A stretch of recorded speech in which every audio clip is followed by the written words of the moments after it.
that kind intro and remembering that I had to remember you. I appreciate that, Bob. It's been never forget a name. Listen, I want to. I guess I wanted to clear up something right away. I'm walking a little strangely, a bit of a pain. I was wanting to clear something up, to clear up what that was, because I didn't want the media reporting I was ill or something, but I've just found out there's no media here. So as we know, then it's perfectly safe for me to say absolutely anything and it won't pop up anywhere. So I'll go, we know that never happens. And for those of you, I've had a few people say, "Oh, are you okay? Is it fine?" Yeah, I'm in great health. I'm thankful for that. I still run 5 or 6 days a week. I did a marathon 2 months ago and qualified for Boston, so I'm all good.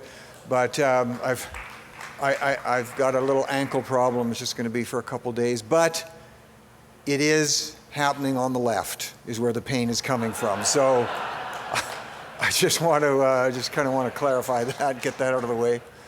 Wonderful to be here. Always love being in Red Deer because, as many of you know, I grew up politically here. It's where I first got elected, had over 14 wonderful years in office here. I tell people, you know, there's that book that says, that's title was out quite a number of years ago, Everything I Learned About Life I Learned in Kindergarten, I think that was the title. Everything I really learned about politics was right here in Red Deer from the good people of Red Deer. How many people here are actually from Red Deer? You want to just put your hands up? Great, 2 of you, thanks. Okay, all of my supporters showed up, that's great. Red Deer is a great spot, and wonderful that you chose this particular location and you've packed the room out. Something's happening in Alberta. Personally, I think it's exciting. We'll talk about that in a little further. I've got on my wonderful iPhone here, I do have a clock, and I'm gonna up here where I can watch it. And as those of you who know who attend church, and your minister puts the clock up on the podium, you'll know that that means absolutely nothing, and that it could go on for hours. But I do want to kind of keep track of time here. There's a phrase. Anybody here? And I ask this sincerely, have the Order of Canada? Anybody been so dignified? There's on that beautiful insignia on the Order of Canada, there's a phrase there, and it's not in English, and I'm sorry, it's not in French either. Please don't anybody get upset. It's actually in Latin, and it says, "Desiderentes meliorum patria." I tried to say it like they did, you know, in Italy. But that phrase, as most of you would know, simply says they desired a better country. And that phrase comes from, it's actually out of the New Testament. It comes right from the 11th chapter of Hebrews. Please don't tell people that, because there's certain people in Ottawa who will rush to have that ground off of the Order of Merit in a hurry if they find out it has a biblical orientation. But it's meant to be a very high honor. It's meant to be a wonderful thing to say about somebody. They desired a better country. And that's really what I think were the overriding motivations back in 1867, when people were moving from so-called responsible government.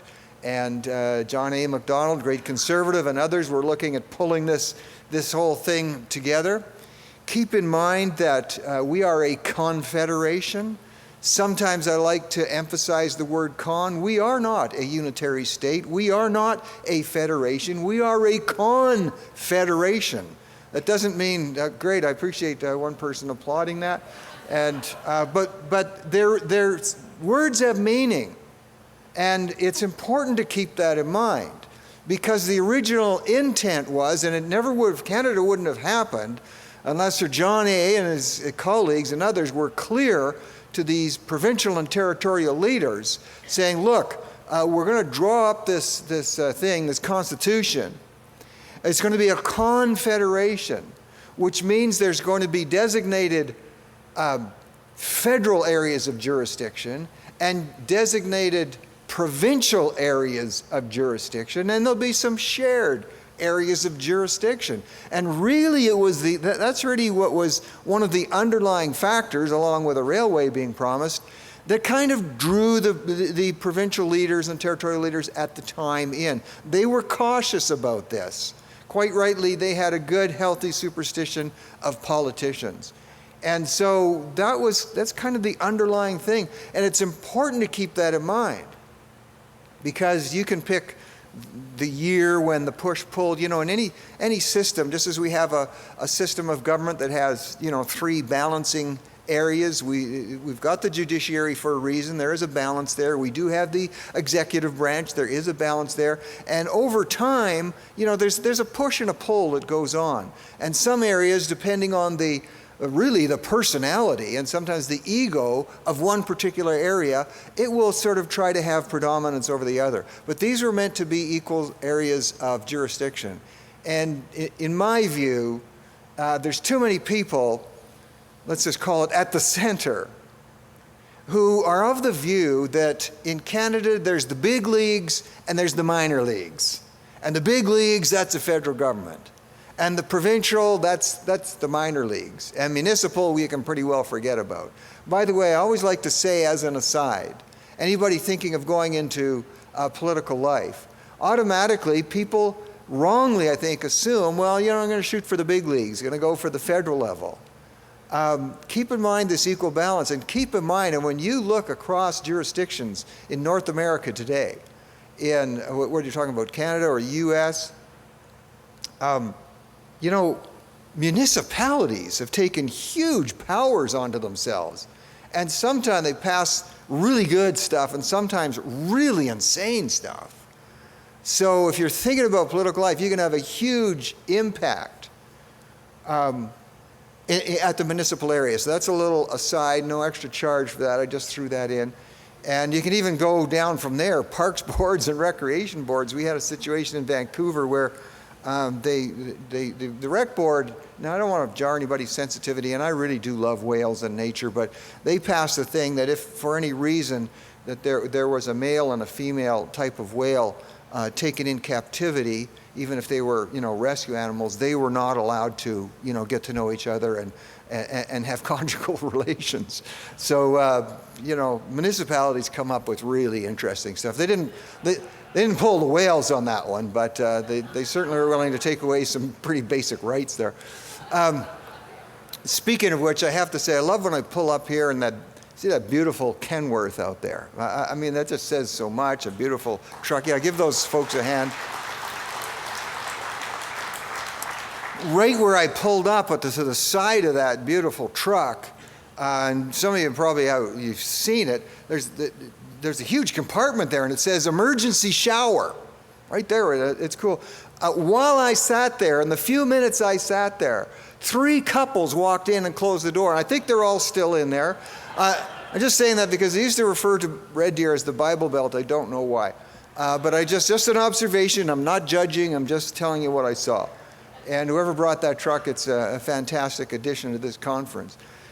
Lately, and you can pick the number of years back, there's been in this push-pull, way too much push on those who think that the federal area of jurisdiction is supreme, and it's time you pulled back from that a little bit.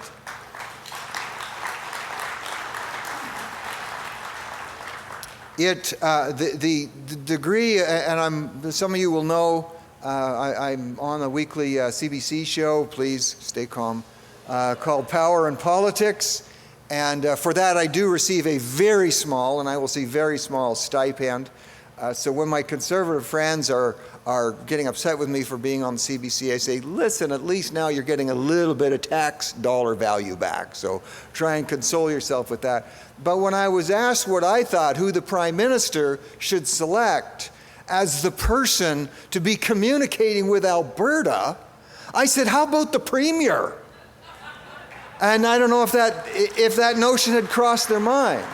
The Premier of this province has also designated himself, quite rightly, as Minister of Intergovernmental Affairs. So there's kind of a natural thing going on there. And I know you all vote in different ways, and I was surprised. Here's another aside, free of charge, no extra. But just in terms of, and I think we've heard from Andrew and some key remarks there, Andrew, just about how people, believe me, people are affected by what they read in the media. And you'll even say you aren't, but you are. I used to say to my friends, do you believe everything you read in the media? They would say no. The next day there'd be some weird headline that's something I apparently said and didn't, and they're coming up to me and they're saying, how come you said that? And I say, I thought you didn't believe everything you read. They go, oh yeah, right. But here was a great one. I had predicted about 3 months ago that in this federal election, the NDP, and I used the word, would be toast. I said they're going to lose a pile of seats. Well, you know, they had 45 seats in 2011. Or no, they had 103, I think it was, in 2011. They had 45 in 2015. And going into this election, they lost almost half of that, and the media declared the NDP won the election. It was an amazing thing. And I've talked to friends who said, wow, it was fantastic how the NDP won. What? And I tell them the numbers, and they said, you know, well, that's not what we heard. And and by the way, for 2 years, I've been praising, quite sincerely, Jagmeet Singh in the media on CBC, because I do think he's a good guy, and I think he's got a tough battle that he's fighting there. But here it showed him after his caucus being wiped out. He comes out and he's dancing and going, you know, we're number one. I got to appreciate optimism, and it's alive and well in Canada. But I'm just saying, sometimes it's okay to laugh when mainstream media comes out with some pretty silly notions about who won the election. The other gentleman, Mr. Trudeau, lost a ton of seats, threw away a majority, dropped in funding. Andrew Scheer, and I don't know how things are going to work out for him, but picture someone coming from Mars, and you're explaining the election to them, and you say, well, those two parties, they lost terribly, and the Green Party, after 13 years, they've finally increased by one more member. And then there was this guy Scheer. He increased quite a bit in terms of the MPs and beat everybody else in the fundraising and actually won the majority of the vote. And everybody would say, well, he won. No, he was the big loser. So I don't know. We live in a funny and strange world. But folks, the other thing that I said on CBC on this topic related to, you know, the federal government, in this case our Prime Minister, speaking to a province, in this case Alberta. I said, and they say, what kind of arrangement do you think there should be between the province and Ottawa? And I said, well, I think Albertans would be fine if they were just treated by the federal government more or less the same way Quebec gets treated. And nothing down on Quebec, just saying, how about treating Alberta, Saskatchewan, how about just treating them more or less level? But this is not just partisan treatment. This is not just favoritism towards Quebec. Quebec has special areas, as they're accused, of designation because they fought very hard for them. And they stand up for themselves. And at a time where it looked like they were losing ground, they said, you know what? If we don't get what we want, we're leaving. And I think they've given us a bit of a key in terms of what Alberta could and should be saying. I want to talk about some differences in 3 particular areas. And by the way, I am not a separatist yet. I'm really not. You know, my father fought for this country. My grandfather on my mother's side fought at the Battle of Hong Kong, and as you know, in 1941, and the same day Pearl Harbor was attacked, the Canadian contingent was more than decimated. They were slaughtered and tortured. He was 4 years in a prisoner of war camp. He died in a Canadian hospital a year after being rescued from that camp. My other grandfather on my father's side was paralyzed in the First World War by shrapnel in the spine. He's one of the first people in the 20s to have a car designed that it could be driven by a person who was paralyzed from the waist down. And actually, a few years after that, he was killed in a car accident driving that car. So I know a little bit, and I've heard a lot about fighting for this country. And I'm not ready to give up on it. I love this country. But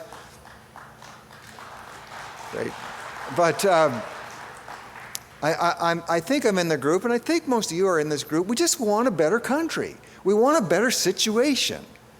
And there's no political system that is 100% perfect. There's always checks and balances. We've got a pretty good one.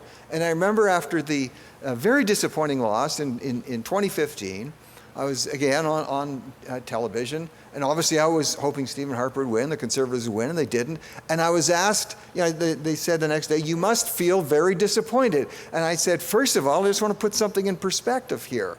Last night, this was 2015, last night the entire mechanism of government shifted from one group of people to another. And I'm talking about the Army, talking about law enforcement, we're talking about the environment, we're talking about the border system, we're talking everything.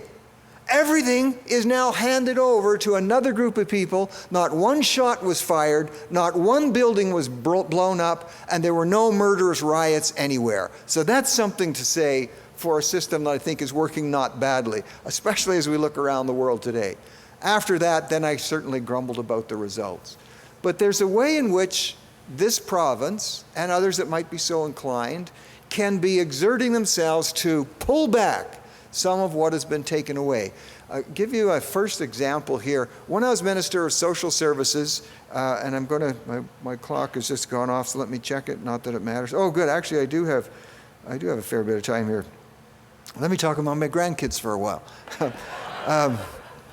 Well, I am here partly because of my grandkids, because they all live in Alberta. My sons and beautiful daughters-in-law all live in Alberta. They're all paying taxes here, and yes, I am concerned about their future. When I was Minister of Social Services, serving with Ralph Klein, which is one of the most fun times ever to be in politics.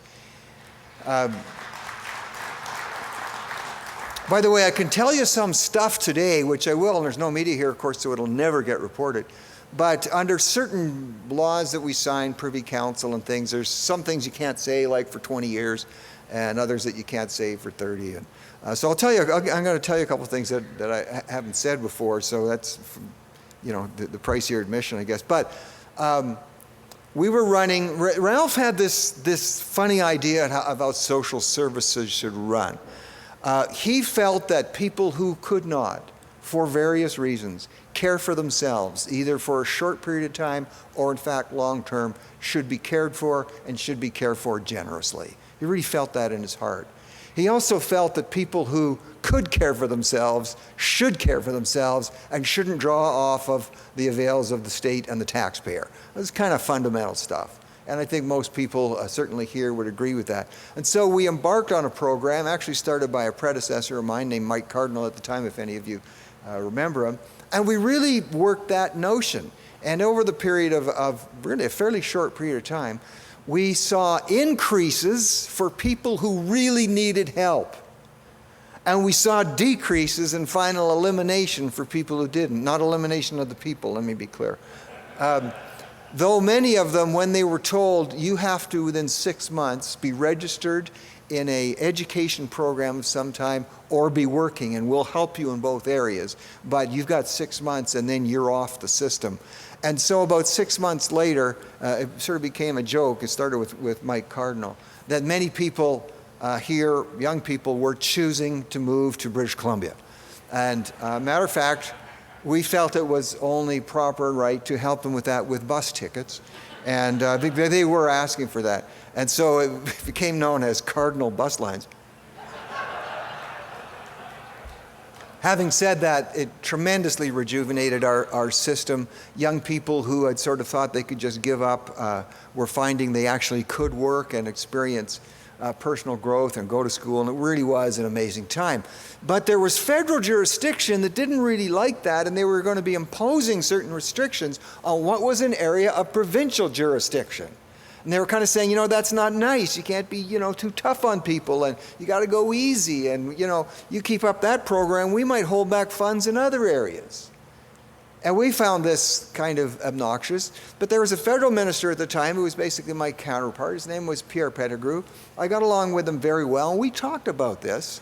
And what we did was I explained our situation very clearly. And at that time, just because it was a rotating chair, I was chair of the minister of the Council of Ministers of Social Services. So I had a little bit of leeway. Timing is always an important thing. And basically what we did, he was wonderful on this agreement and really laid out how a federal-provincial relationship can work. what we did was basically, we just said there's going to be an overall increase to the child benefit, basically without strings attached. I mean, unless it wasn't going to children.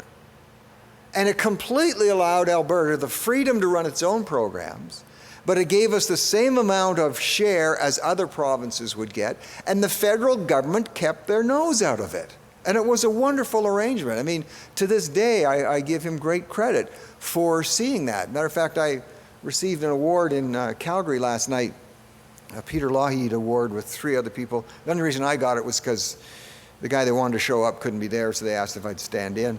But it was based on that type of public policy formation. And that my dear friends, is one of the reasons we have, and the initial planners of this great confederation, planned that provinces would be able to do things differently. And in a way, you've got a living laboratory. 10 provinces, 3 territories, and each one having the ability to have a different way to run programs. And guess what happens over time? Some of the programs succeed and some of them fail. And most politicians, most not all, like to get onto the programs that succeed. And so if a province runs a good program like we were doing in social services, over time, that could catch on because other provinces see it, the people in other provinces see it, and they say, hey, that's the kind of program we should have. Or if we run a program that fails, other provinces and their politicians see it and say, whoa, stay away from that program. It's a wonderful way that this thing called Canada can work. And as a matter of fact, many of the programs that we put in place at the time were then adopted by Ontario and other provinces. Things related to social services, as a matter of fact. Things related to debt and deficit. At the time, polls were done across the country. And at that time, and I think it's still true today, the citizens of the province, the citizens who had the highest understanding of the meaning of these 2 terms, deficit and debt, were right here in Alberta. Albertans understood the meaning of those terms more than in other provinces. But other provinces learned. And that takes us to a second area I want to address. And Premier Kenney's been very good about this. He talks about the equalization formula. I call it the funding formula. And basically, it's quite a number. I think it's 31 different things are taken into account. And the estimation of Pierre Trudeau at the time was to have this kind of a formula in place. And I think maybe the motives were good, but remember, the road to hell is paved with good intentions, right? So I think the motivations were good. And what he said was basically different provinces have different capacities and abilities to raise taxes. And other provinces don't for any variety of reasons. And so there should be, some room given and some shift of resources to the provinces who can't raise the same amount of taxes so they can provide their citizens the same amount of services. Well, that's an interesting concept, but it doesn't fully take into account human nature. Here's what I mean by that.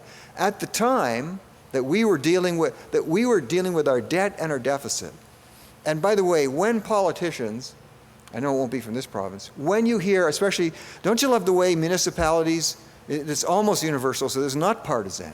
And I appreciate municipal councillors and the hard work they do. But here's here's how the movie rolls out. About September of every year, you'll hear from the mayor and councillor, wherever it might be, oh, we're having a tough time. Oh, the expenses are rising. We hope we can keep the increase in your taxes to 7 or 8%. And we go, whoa, no, what's going to happen? And then miraculously, round about December, they've worked through and they come up with a budget and they say, we've worked hard and guess what? We're only going to have to raise your taxes 4%. And we go, thank you, you saved us 3%. That's the way it works too often. And so what was happening in Ontario with a socialist government, by the way, you're still allowed to say that, and NDP still is the acronym for socialism. Socialists see things philosophically differently. I appreciate that. As a free country, and you can do that. You have the right to be wrong. The trouble is with socialists, they're continually wrong with your money. But they ran a program that was not physically attuned to ours. They were not, for their own good reasons, they got elected, they were not willing to do the types of restructuring that we did here in Alberta. You'll remember, those of you who were here in the 93 election, here was Ralph Klein's pledge. We're going to reduce the cost of government, not by 3, not by 7 or 8, but I was there, folks, by 20%. 20% over 4 years. Unheard of.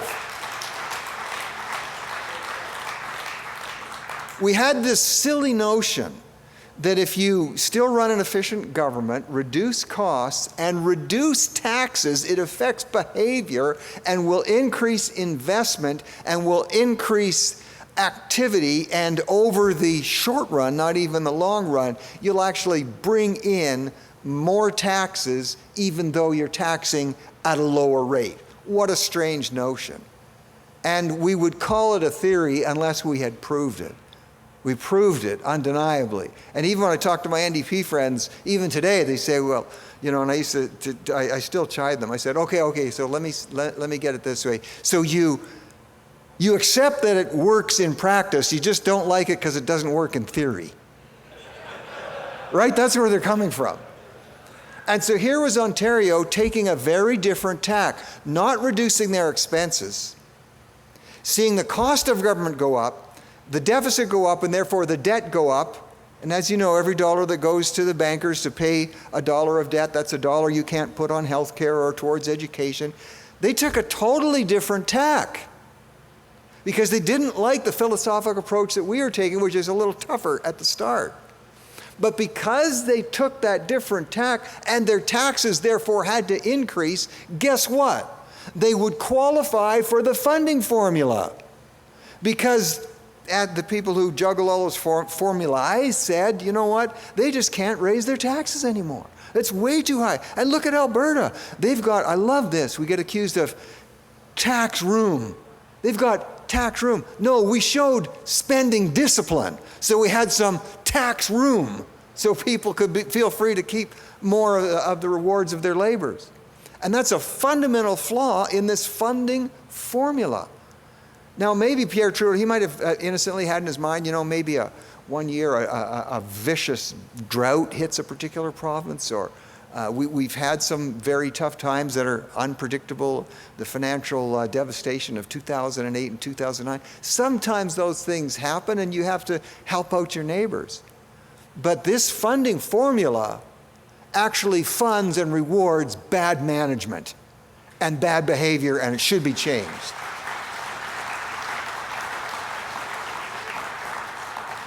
So I very much encourage that funding formula be looked at. How much time have I got? Okay. Oh, I still got 2 hours. Good. The third area in which there needs to be more elasticity from the federal government. Now, there's a number of areas. I'm just picking 3. But in the whole area of how we deal with climate and climate change. Because different provinces want to deal with it differently. And it's not always from pure science that the difference in policy are driven. It's different in understanding. It's different in terms of philosophy. And provinces need more ability to deal with the issues of climate the way they best see fit. I'm going to give you an example of this. First of all, I think regardless of what media might say, and by the way, great to see, yes, there's white hair in this room, and yes, there's no hair in this room. It's great to see some younger people here too. That wouldn't be reported if media were here, but I'd just like to acknowledge that. So, you might not have heard of a gentleman called Pateri Talas. And the last name is spelled, I think it's T-A-L-A-A-S. If you're writing it down, you want to Google it, go ahead and Google head of, or I think Secretary General of is the United Nations term. He's head of the WMO.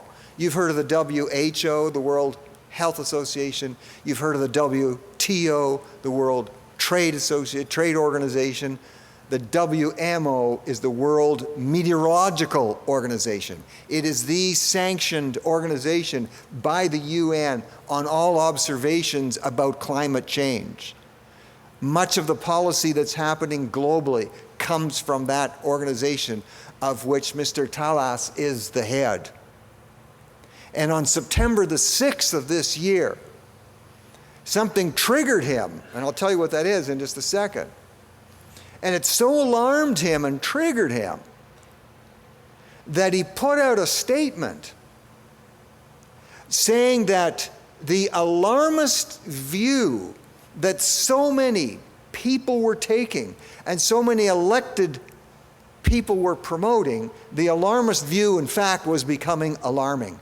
And you know what triggered him was when he saw this rising move in political circles, you know, this thing that we actually, I used to laugh, I don't anymore, when I was told the problem was, you know, flatulence from cows. And then that's a factor, it's a factor, and then you worked around cows, you know that's a factor. But there's an emerging view that babies are the problem. And if you heard, famously, OIC just the other night coming out of the U.S., she was going very, very hard on this, as are many people around the world. Babies are actually the problem. And that's what triggered him to put out a statement saying, folks, yes, we've got issues with climate. Yes, we've got issues with the environment, but there's far too much alarmism going on. It does not merit some of these alarmist statements or actions. This is the head of the World Meteorological Organization. He sent that press release out to 5,000 of the top media outlets worldwide, including in Canada. I brought it up 2 weeks later on CBC. CBC had never published it. Mind you, neither had CTV, because it goes against the grain of a certain narrative. And I tell you that to indicate to you there are different ways of dealing with climate. I was going to say climate. Maybe that's a new phrase there. And some of the ways that are being proposed, provinces should have some added jurisdiction to say, no, you know what, we're looking at this, we're dealing with it. And just 3 days ago, never mind babies, now there's a whole movement, and I love animals. Love dogs and cats. We've had dogs, we've had cats. This person was saying, and coming up with huge numbers to back it, that actually dogs and cats, compared to babies, are having even more an impact on the environment. And when you consider the whole pet industry, and I actually think he's got a point, when you consider emissions in general, it's huge. It's gigantic. And so I'm encouraged to hear that, even though I love dogs and cats, because the next person who's berating me if they spot me, if I foolishly happen to be walking down the street with a plastic straw about to plunge the world into, you know, climate frenzy, and they want to castigate me, I said that word carefully, castigate me, if they've got their pet with them, I'm armed now. I'm saying, you have any idea of the amount of emissions that are in the atmosphere because of pets and the pet industry? So I'm just letting you know I'm ready for that one. But I'm using that as another example where provinces, territories, need the leeway to be able to handle these issues as best they see fit. By the way, the plastic straw thing, I tell you, my friends in the pulp and paper industry are delighted with the move away from plastic. It's huge, and I don't know, you know, what this is going to mean to our trees, but as another aside, the Canadian forestry industry, the Canadian minestry industry, the Canadian oil and gas industry are the acknowledged world leaders in best practices in all those industries. And that's whether you're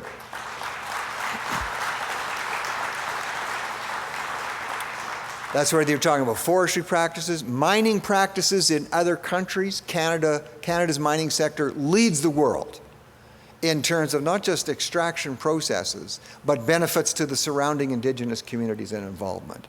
And by the way, so does our oil and gas. And when I see the Premier of Quebec, who I kind of like some of his fiscal policies, but when I see him talking about our oil and gas, And along with all the wonders of Quebec Hydro from their fantastic facilities, they're still, last I read, 44% dependent on the fossil fuel industry to keep themselves warm in the winter. Don't be slamming Alberta because we've got the best practices in the world. Thank you very much.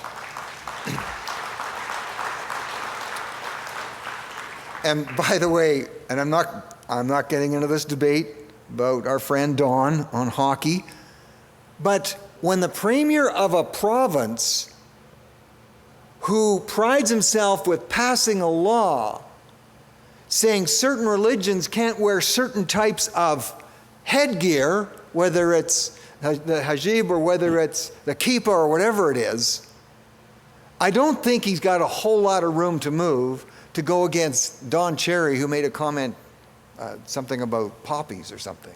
You know, it's the hypocrisy that sometimes exists. He's free to say those things, but look at his own backyard. And so in these areas, folks, and at this particular time in Alberta's history, this actually is the right time for your premier and the people who, in this province who support him to be driving hard for a different type of arrangement. Some might call it a sovereignty association. Some might call it a rebalancing of the jurisdiction. But there needs to be a different type of situation for Alberta and other provinces who want it. Some say it's not a good time. Actually, I don't think there's ever been a better time. And I encourage each and every one of you, just keep in mind, you can do this. Keep that little phrase in mind that I heard on every construction project and work project that I worked on in Alberta before going into politics. People around the table, they'd look at the situation and they said, let's just get her done. Just get her done, folks. God bless you. Now we'll have a question and answer. You can just stay there. Okay.